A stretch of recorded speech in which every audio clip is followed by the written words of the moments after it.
시가총액 5천억 원 미만의 기업도 소중한 리포트 같이 보기와 함께 하시면 보다 많은 정보를 얻어가실 수 있습니다. 지금부터는 김태현 연구위원과 함께 하겠습니다. 안녕하세요.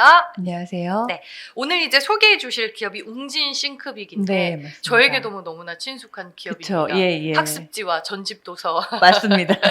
네, 어떤 기업인지 직접 소개해 주시죠. 예. 웅진 싱크빅은 굉장히 잘 알려진 기업인데요. 초등학생 중심으로 해서 교사가 방문해 가지고 회원제 학습지를 하는 것과 아까 말씀하신 것처럼 도서를 이제 출판하는, 특히 전집 도서를 많이 출판하는 출판하고 교육 서비스 기업으로 알려져 있습니다. 근데 동사는 지금 보시게 되면 2014년에 업계 최초로 AI 기술을 적용한 태블릿 기반의 독서 프로그램을 도입했거든요. 그리고 2019년부터 본격적으로 사업 모델을 좀 변화하고 있는 기업인데, 동사가 궁극적으로 추구하는 사업 모델은 플랫폼 비즈니스입니다. 그리고 현재 동사의 사업 부분은 크게 4가지로 구분이 되어 있어요. 첫 번째는 국내 교육 서비스 및 출판 사업, 두 번째는 도서 유통 및 물류 사업, 세 번째는 영어 교육 사업, 그다음에 네 번째는 모바일 플랫폼 사업으로 구성되어 있고요. 2023년 3분기 누적 매출의 기준으로 보았을 때 각각의 비중이 77.0%, 20.5%, 2.3%와 0.2% 비중을 차지하고 있습니다. 그리고 한 가지 더 말씀드릴 것은 교육 서비스 및 출판 사업은 크게 교육문화사업본부라고 해서 학습지 사업하고, 미래교육사업본부라고 해서 독서관리 서비스 사업으로 구분이 됩니다. 요즘에 이제 교육 기업들이 거기에 머무르지 않고 좀 디지털 시대에 맞게 빠르게 네. 또 변모를 하고 있는 것 예, 같더라고요. 그런 관점에서 이제 웅진 싱크빅의 투자 포인트로는 뭘 꼽을 수 있을까요? 두 가지가 있는데요. 앞서 말씀하신 것처럼 시대 변화에 굉장히 적극적으로 대응을 하고 있다라는 점이 있고, 두 번째는 AR, PDR에 대한 기대감이 있어요. 우선 첫 번째 투자 포인트는 시대 변화에 대응한 적극적인 대응 노력인데요. 두 가지 측면에서 일어나고 있습니다. 첫 번째는 급변하는 4차 산업혁명 시대에 선제적으로 대응해서 이제 기존의 오프라인 중심의 학습지하고 전집을 취급하는 교육 사업을 플랫폼 비즈니스로 변화하고 있다라는 게 첫 번째 점이고, 두 번째로는 학력 인구가 감소하는 상황에서 고객층을 기존의 초등학생에서 유아 성인까지 확대하고 있다. 이 두 가지 점이 있습니다. 웅진 싱크빅의 사업 모델은 앞서 말씀드린 것과 같이 2019년 이후에 빠르게 변화를 하고 있는데요. 동사는 2019년 11월에 초등 전과목 AI 스마트 러닝 웅진 스마트호를 론칭했는데, 이건 태블릿 기반의 이제 학습 프로그램으로 잘 알려져 있는 거고요. 그 다음에는 2022년도에는 초등학생에서 유아 대상으로 예비초 종합학습으로, 또한 중등 전과목 학습 스마트홀 중학도 출시를 했습니다. 또한 작년 같은 경우에는 여기다가 초등학생을 대상으로 해서는 선생님이 개별적으로 관리해주는 프로그램이 붙은 스마트 올백을 도입을 했고요. 올해에는 중학생까지 적용 범위를 확대할 계획입니다. 그래서 이제 스마트홀 회원수를 보게 되면 2020년에는 9.1만 명에 불과했지만 빠르게 증가해서 2022년 말에 22.6만 명까지 증가했고요. 작년 3분기 말 기준 회원수는 22만 명에 이르고 있습니다. 이렇게 스마트홀이 많이 증가를 하다 보니까 이게 동사의 안정적인 매출에 도움이 되고 있습니다. 지금 교육문화사업본부의 매출액을 지금 보시게 되면 2017년부터 2022년까지 꾸준히 한 4,100억 정도 수준을 유지하고 있어서 정체되고 있다, 이렇게 생각을 하실 수가 있으신데, 2020년에 보시게 되면은 이제 코로나 시기인데요. 이때 그 매출액이 3,800억으로 확 줄어들었어요. 근데 다시 2021년에 다시 4,100억 수준으로 회복을 했는데, 이와 같이 빠르게 회복된 주요 요인에는 가장 기여도가 컸던 것이 스마트홀이다라고 생각을 하고 있습니다. 그 다음에 말씀드릴 거는 이제 고객층을 성인층으로 확대하고 있다라는 건데요. 특히 성인층을 주요 타겟으로 해서 유데미라는 시스템을 지금 프로그램을 도입을 했습니다. 유데미는 지금 보시게 되면 성인 대상의 글로벌 온라인 교육 플랫폼인데요. 직무 중심의 IT 개발로 강좌로 굉장히 잘 알려진 해외에 있는 프로그램입니다. 동사는 2021년에 유데미와 한국 내 독점적 사업권 계약을 체결하고 관련 서비스를 제공하고 있는 중이고요. 아직은 적자예요. 적자긴 하지만 보시게 되면 B2B 사업으로 보시게 되면 회원수가 계정 수가 꾸준히 증가하고 있다라는 게 이게 긍정적이다라고 볼 수가 있겠습니다. 두 번째 투자 포인트는 인터랙티브 북이라고 해서 AR/PDR에 대한 기대인데요. 현재 시장에서 이 부분이 가장 주목을 받고 있는 부분입니다. AR/PDR는 PDR가 뭐냐라고 하면 기존 종이책의 3D하고 증강현실 기술을 접목한 제품이에요. 그래서 책을 읽으면서 책을 배경으로 해서 3차원 가상 이미지를 겹쳐서 하나의 이미지로 보여주기 때문에 아이들에게 되게 긍정적인 독서 경험을 유도케 하는 제품으로 알려져 있습니다. 동사 같은 경우는 AR/PDR을 2021년도에 출시를 했고요. 특히 2021년도와 2022년도에 CES에서 CES 혁신상을 수상을 했습니다. 작년 같은 경우 동사는 이제 대만의 그 최대 애플 리셀러인 스튜디오 A와 공급 계약을 맺었고요. 1년마다 갱신하는 계약인데 1년 계약으로 작년도에는 8만 대를 공급하는 계약을 맺었어요. 작년도에는 많이 공급을 못했기 때문에 작년보다는 올해 매출이 좀 클 거다라고 예상을 하고 있고요. 작년 또 7월에 그 ARPD의 디즈니 시리즈 출시를 위해서 디즈니의 IP를 취득을 했습니다. 계약 기간은 2026년까지인데 동사는 이를 활용을 해서 제품을 만들어서 올해 2분기까지 만들어서 판권을 확보한 국내, 대만, 베트남 등에 이제 판매를 할 예정입니다. 이 ARPDI의 영업이익률은 얘네가 지금 20%대로 수익성이 굉장히 높아요. 올해 영업이익률이 한 0.6%였고 내년도에도 제가 기대하는 전체 회사의 영업이익률이 2%대임을 감안을 하면 굉장히 높은 상황의 수익성인데 매출액은 현재 미미하지만 해외 진출이 본격화되면서 매출 성장이 동사의 주가 상승 요인이 될 수 있다 이렇게 보고 있습니다. 네. 투자 포인트를 들어보니까 요즘 애들은 참 재미있게 또 공부할 수 있는 네. 환경들이 만들어지는 것 같고 웅진 싱크빅도 거기에 걸맞게 좀 에듀테크 기업으로 잘 성장을 하고 있는 것 같다라는 네. 생각이 들었습니다. 이제 실적에 대한 얘기를 좀 들어봐야 될 텐데 네네. 지난해와 그리고 2024년 실적 어떻게 추정하시는지. 2023년 시작에 공시가 됐습니다. 네. 보게 되면 그 매출액이 한 8,900억 정도 나와서 제가 예상한 것보다 좀 잘 나왔는데 전년 동기 대비해서 4.6% 정도 감소하는 실적이었고 영업이익률은 0.6%가 나와서 전년 동기 대비해서 2.4%포인트 좀 하락하는 좀 저조한 실적이 나왔습니다. 매출액 감소의 가장 큰 요인은 아마 회원수 감소 영향이 가장 컸다라고 보고 있고요. 그 학습지하고 도서가 좀 잘 안 팔리다 보니까 또 도서 유통하고 물류 사업의 매출액도 좀 많이 감소를 했던 것으로 좀 보고 있습니다. 영업이익률이 별로 안 좋았던 이유는 인건비가 상승을 했고요. 용역비도 증가를 했고 감가상각비의 증가 영향이 좀 컸다라고 보고 있습니다. 내년도에는 다만 그 실적의 턴어라운드가 될 수 있다라고 보고 있는데요. 매출액은 올해 대비해서 한 5% 정도는 증가할 것으로 보고 있습니다. 근데 영업이익률이 0.6%에서 2.0%까지 좀 많이 빠르게 다시 올라갈 수 있다라고 보고 있는데요. 영업이익률이 좋아지는 주요 요인은 스마트홀에서 이제 추가되는 부가 기능이 있는데 이 부가 기능의 고마진이다 보니까 이쪽에서 그 수익성이 좋아지는 게 있고 판매 수수료도 그 선생님들에 대한 판매 수수료도 기존의 정액제에서 정유제로 변화가 됩니다. 그런 비용 감소 효과가 있고요. 마지막으로 영업 레버리지 효과가 발생을 하면서 이익률은 좀 좋아질 수 있지 않을까 이렇게 보고 있습니다. 네, 알겠습니다. 밸류에이션은 어떻게 추정을 하세요? 네. 밸류에이션은 지금 ROE하고 PBR로 지금 봤는데 지금 PBR이 지금 0.9배 정도가 되고 있어요.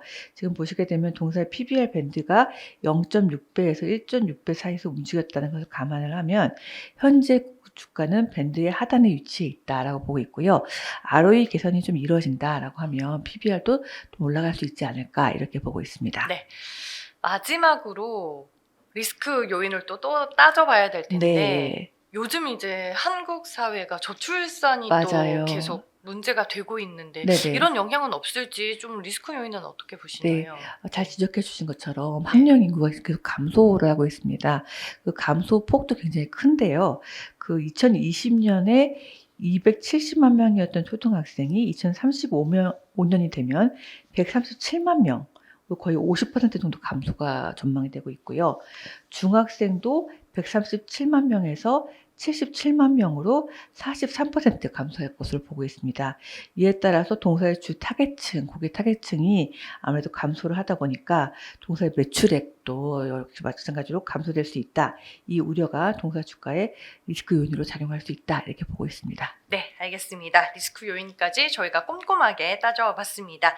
네, 김태현 연구위원과는 플랫폼 비즈니스로 성장을 하고 있는 웅진 싱크빅에 대해 알아봤습니다. 오늘 말씀 고맙습니다. 감사합니다. 이번에는 백종석 연구위원과 기업에 대해 분석해 보겠습니다. 안녕하세요. 네, 안녕하세요. 네, 피델릭스라는 기업에 대해서 이제 보고서를 써주셨는데 메모리 팹리스에도 봄이 온다라고 표현을 해주셨더라고요. 네. 어떤 기업인가요? 일단 생소하죠? 피델릭스라는 이름은 저도 기업 탐방 가기 전에는 몰랐고요. 네, 마이크로캡입니다. 시가총액이 이제 500억이 막 넘은 상태이고요. 피델릭스는 이제 메모리 반도체 팹리스 기업입니다. 그러면 이제 일단 떠오르는 게 많이 들어보던 단어죠.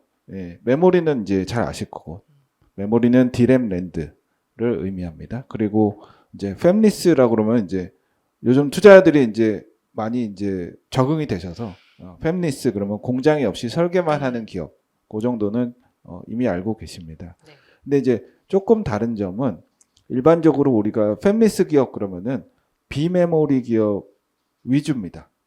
메모리는 이제 우리나라의 글로벌 1, 2등 업체가 설계부터 후공정 일부까지 다 합니다. 삼성전자하고 하이닉스가 종합 반도체 기업으로서 메모리 분야에서는 팹리스가 거의 없습니다.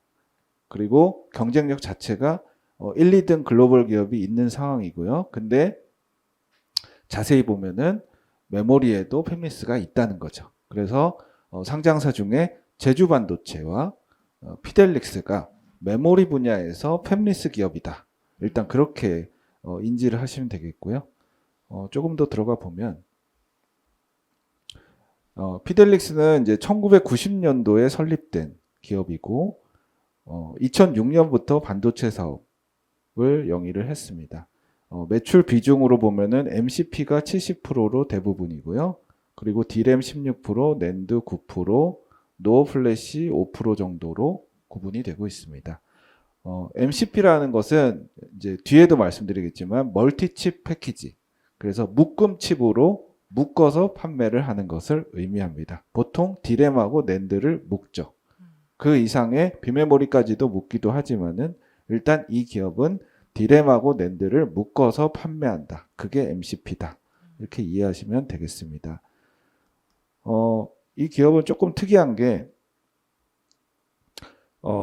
좀 기업의 주체, 소유자가 바뀌었습니다. 2015년에 바뀌었고요. 중국 기업으로 이제 매각이 됐습니다. 그래서 기존에는 한국 이제 기업이었는데 지금도 뭐 한국에서 주로 사업을 하지만 네. 이제 오너십 자체는 2015년에 그 동신 반도체 주식 유한공사라는 중국 기업에 이제 매각이 됐습니다. 이제 그 주 고객은 이제 글로벌 IT나 통신 서비스 업체고 전장 부품 기업도 최근에 많이 늘고 있습니다. 그리고 이제 제품을 잠깐 이제 들여다보면 아까 이제 일전에 이제 D램 낸드 그리고 묶음칩을 이제 판매한다고 네. 말씀을 드렸죠. 그래서 이제 일단 LPDDR을 많이 만들고 있습니다. 그러면 일단 복잡하죠. LPDDR 그러니까 LP는 로우 파워입니다. 예, 낮은 파워의 DDR 제품이다. 이렇게 이해하시면 되고 DDR은 D램에서의 속도 규격입니다. 그래서 이제 D램은 저사양을 많이 파는구나. 왜냐하면 참고로 삼성전자 하이닉스는 지금 DDR5를 그렇죠. 빠른 속도로 램프업을 하고 있습니다. 근데 이 기업은 DDR, 그냥 DDR을 판매를 하고 있는 겁니다. 그만큼 니치 마켓용의 저사양 제품을 판매하고 있다. 이해를 하면 되고, 플래시 메모리는 이제 노어 플래시와 낸드 플래시로 구분이 됩니다. 노어 플래시는 좀 더 저사양, 네. 낸드 플래시는 중고가인데 낸드에서도 다시 저가와 고가가 있겠죠. 근데 이 기업은 당연히 이제 저부가 저용량 위주로 일단 사업을 하고 있습니다. MCP는 아까 말씀드렸듯이 2개 이상의 칩으로 구성된 패키지 칩을 말하고요. 그래서 이 기업은 저용량 중저가 제품, 그리고 모바일 용인 어떤 LPDDR, 그리고 이제 통신 서비스용이나 IoT용이나 카메라용 메모리 제품, 저용량 저사양을 위주로 사업을 하고 있다. 이렇게 이해를 하시면 되겠습니다. 네. 한마디로 이제 어떤 기업인지 좀 쉽게 잘 설명을 해 주신 것 같은데, 저희가 이제 전방 산업의 흐름도 봐야 되잖아요. 아무래도 뭐 메모리 반도체 쪽이다 보니까 제가 알기로는 지난해 하반기부터 업황 분위기가 조금씩 좀 개선되고 있는 걸로는 알고 있는데, 전체적으로 좀 상황이 어때요? 네.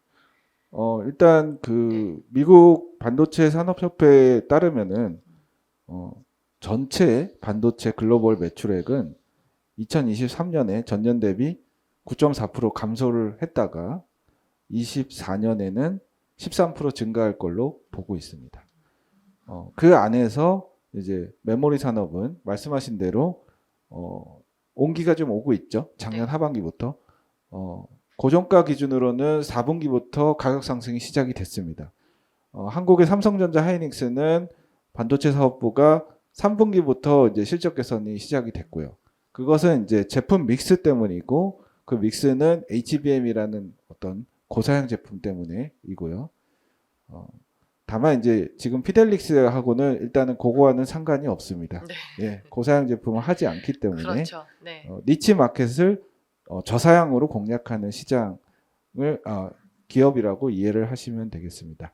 다만 하이닉스의 이제 실적 흐름을 볼 때 이 업황을 느낄 수가 있고요.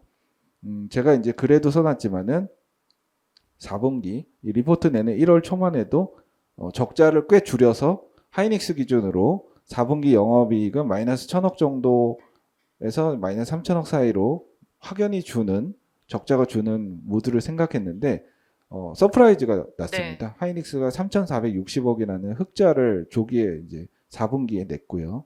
그만큼 작년 하반기에 가격 측면에서 상황 자체가 굉장히 우호적으로 급변하고 있다라고 이해를 하시면 되겠고, 이제 얘네가 그 매출 중에 전장용이나 IoT용 위주로 이제 사업을 하고 있습니다.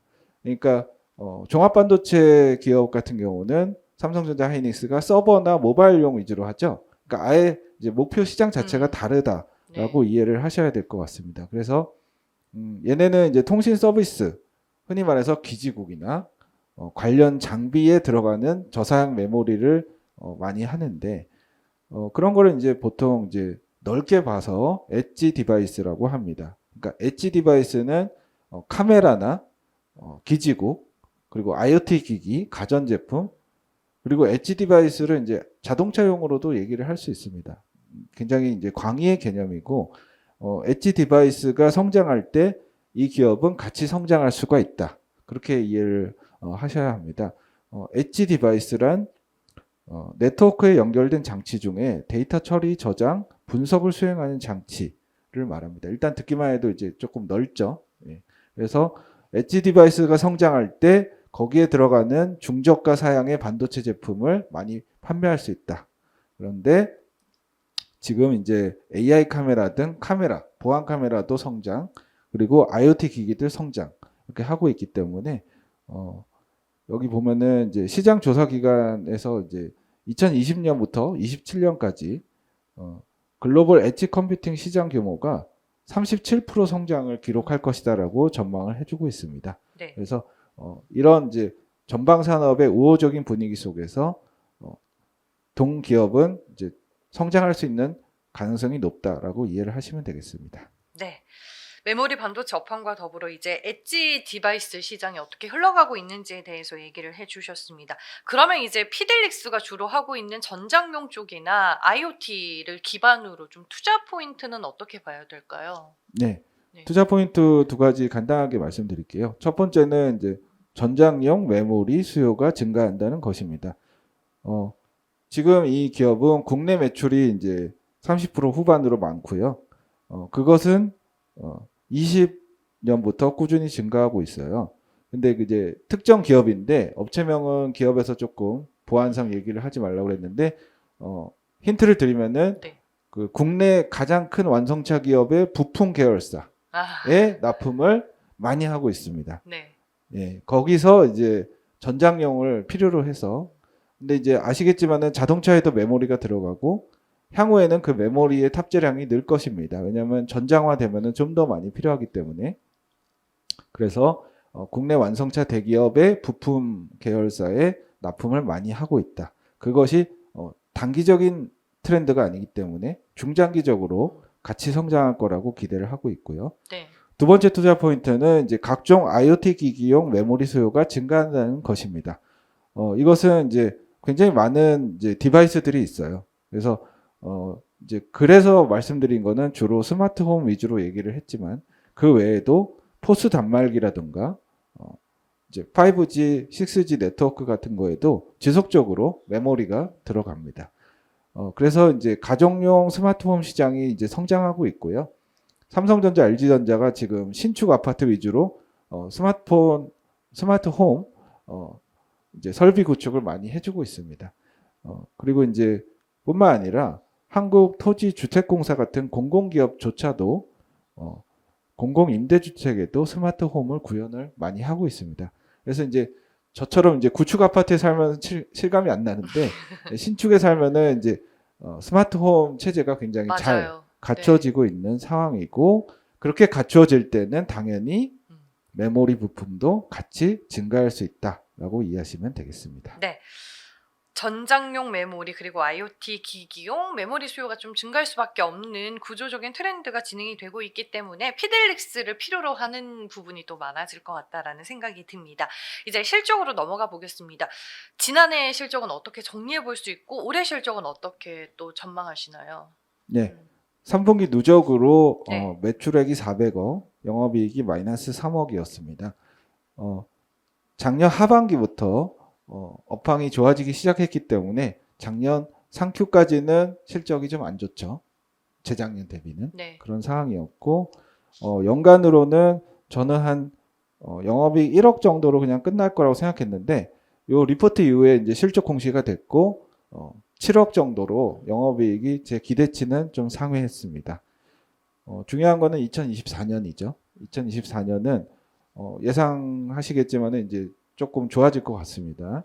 기본적으로 매출액은 702억, 영업이익은 28억 정도로 턴어라운드 할 거를 예상을 하고 있고 매출액 증가는 당연히 이제 가격 조건이 개선되고 있어서 그것이 반영이 될 것 같고요. 그리고 전년에 부진했던 중국, 유럽향 수요가 회복될 걸로 예상을 하고 있습니다.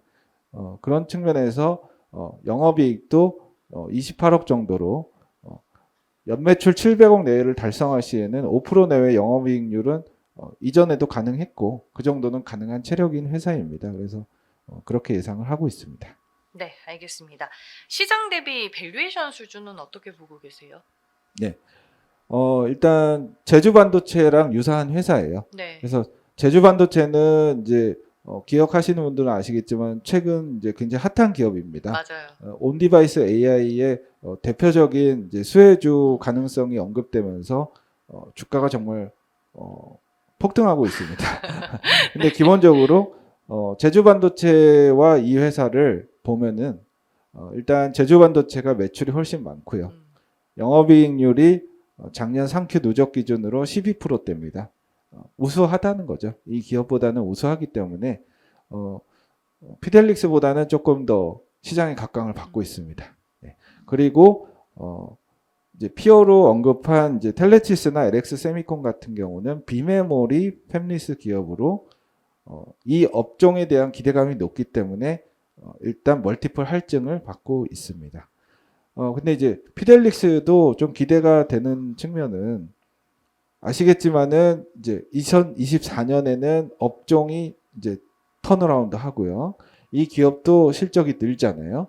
그리고 이제 굉장히 넓은 개념이긴 하지만 온디바이스 AI라는 그 뭐 카메라든가 기지국 관련 그 수요가 늘 때는 피델릭스도 넓은 측면에서 생각해 본다면 수혜이기 때문에 피델릭스도 좀 기업 가치가 올라가지 않을까라고 예상을 하고 있고요. 참고로 24년에 피델릭스 PER은 11배 때 PBR은 1.0배로 시장이나 피어 대비 낮은 평가를 받고 있기 때문에 부담 없는 상황이다라고 말씀드리고 싶습니다. 네, 알겠습니다. 마지막으로 투자 시 참고할 만한 리스크 요인 뭐가 있을까요? 네. 예, 아쉽지만은 이제 저사양 위주로 제품을 하고 있잖아요.